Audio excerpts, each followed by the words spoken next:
Nah, dikatakan di dalam beberapa asar, ya, asar itu artinya ucapan-ucapan sahabat atau tabi'in atau tabi'in.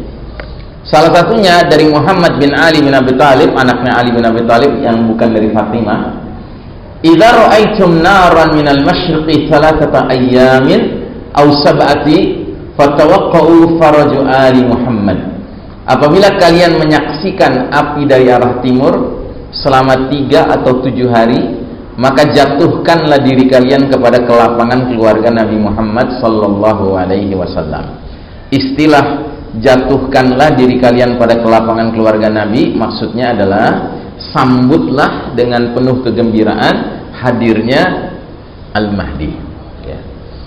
Dalam riwayat yang lain, sahabat Ka'ab mengatakan, "Innahu yatlu'u najmun minal masyriqi kibali khurujil mahdi qabla khurujil mahdi lahu zambu yubi." Akan muncul bintang dari arah timur sebelum keluarnya Al-Mahdi. Bintang itu memiliki ekor yang bersinar, jadi bintang berekor, ya. Yang itu juga sekaligus adalah si pecahan meteor yang akan menghantam planet bumi ini. Di satu sisi dia adalah isyarat tentang akan terjadinya bencana-bencana besar, tapi di lain sisi, di balik itu dia adalah kabar gembira, karena itu tanda akan keluarnya, akan hadirnya Al-Mahdi, ya. Makanya kita umat Islam harus meyakini bahwa perpindahan kita dari babak keempat sekarang ini penuh dengan kondisi kezoliman dan kegelapan ini menuju babak kelima penuh keadilan dan cahaya nanti, ya. Perpindahannya itu menggunakan kaidah surat Al-Nashrah, fa inna ma'al usri yusran, inna ma'al usri yusran. Sesungguhnya bersama kesulitan ada kemudahan, ya. Bersama dukhan, bersama pembenaman bumi di timur di barat, bersama banyak gempa-gempa terjadi, perselisihan antar manusia sampai berbunuh-bunuhan memperebutkan makanan, bersama dengan shutdown pembangunan teknologi, ternyata ada kemudahan yang akan terjadi, yaitu hadirnya sang pemimpin, ya. Inilah berbagai kejadian mendunia. Allah bukakan jalan untuk kemenangan umat Islam, namun kemenangan tersebut tidak diberikan secara gratis sama Allah. Umat Islam mesti berjuang bersama pemimpinnya. Nah, karenanya kita masuk kepada bahasan beberapa peristiwa menyertai hadirnya Al-Mahdi. Beberapa peristiwa itu adalah, pertama, perselisihan atau chaos atau kekacauan setelah wafatnya seorang pemimpin. Dua, dalam kondisi chaos, kekacauan setelah wafatnya pemimpin itu, seorang laki-laki akan keluar dari Madinah lari menuju ke Mekah, dan ini diyakini laki-laki ini adalah Al-Mahdi. Ternyata sesampainya di Mekah, laki-laki ini dipaksa oleh sejumlah orang untuk keluar dari tempat tinggalnya untuk dibaiat di depan Ka'bah, ya. Ini hadisnya. Yakunu ikhtilafun 'inda mauti khalifah fayakhruju rajulun min ahli madinati hariban ila Makkah fayatihi nasun min ahli Makkah fayukhrijunahu wa huwa karihun. Artinya akan terjadi perselisihan, kekacauan saat matinya seorang khalifah, seorang pemimpin. Lalu seorang laki-laki, dalam hal ini Al-Mahdi, akan keluar dari Madinah pergi menuju Mekah. Lantas beberapa orang dari penduduk Mekah mendatanginya. Mereka memaksanya keluar dari dalam rumah meskipun ia tidak ingin menginginkannya, ya. Nah, di sini ada kata yang perlu kita bahas sedikit, yaitu kata khalifah, ya. Dalam bahasa Arabnya, teks bahasa Arabnya benar-benar menggunakan kata khalifah di sini. Karena adanya kata ini, sebagian ulama, terutama yang fokus di bidang hadis, meyakini bahwa sebelum Al-Mahdi muncul sudah ada khilafah, karena ada khalifah mati sebelum Al-Mahdi muncul. Nah, yang menarik adalah pandangan Syekh Mubayyad tentang hal ini.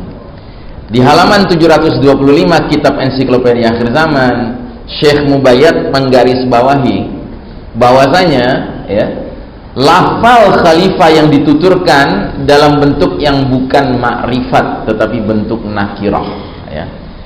Apa ini makrifat, apa ini nakirah? Jadi kalau dalam bahasa Arab, Pak, sesuatu benda tertentu kalau pakai alif lam itu disebut ma'rifah, Pak.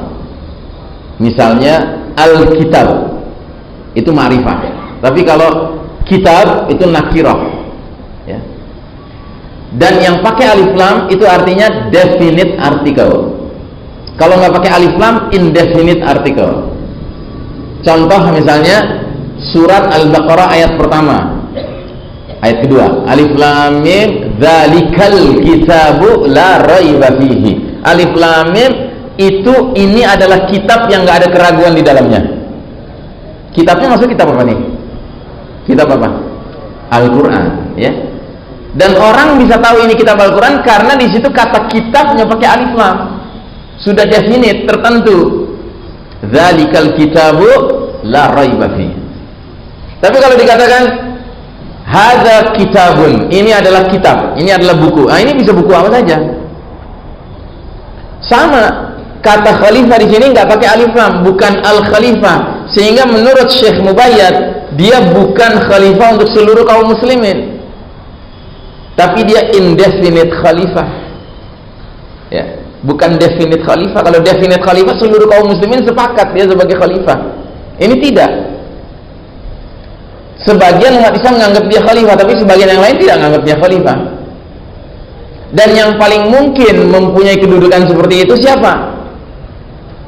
Pemimpin sebuah negara yang di dalamnya mencakup dua kota, yaitu Mekah dan Madinah.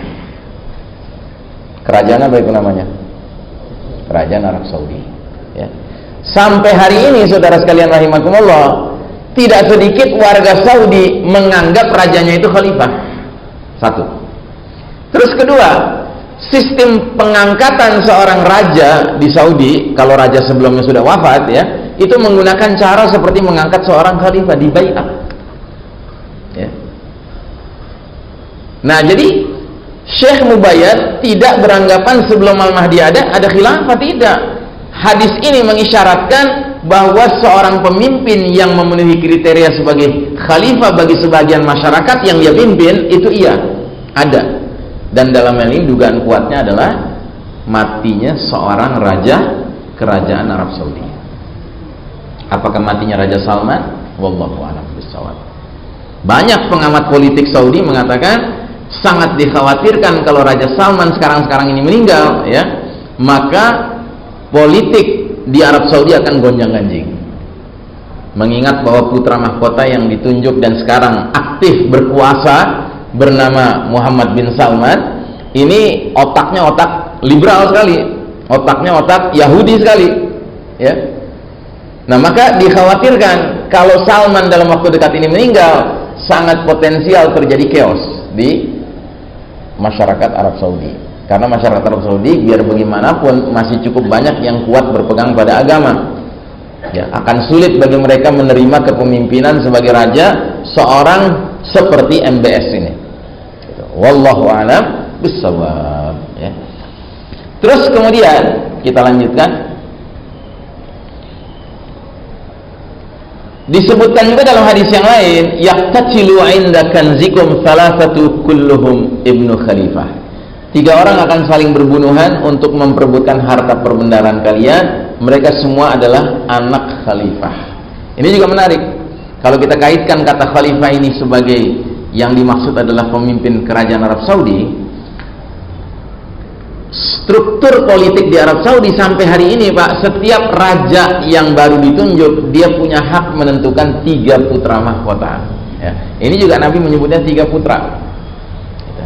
Jadi makin menguatkan dugaan kita bahwa ini yang dimaksud adalah kematian Raja Saudi.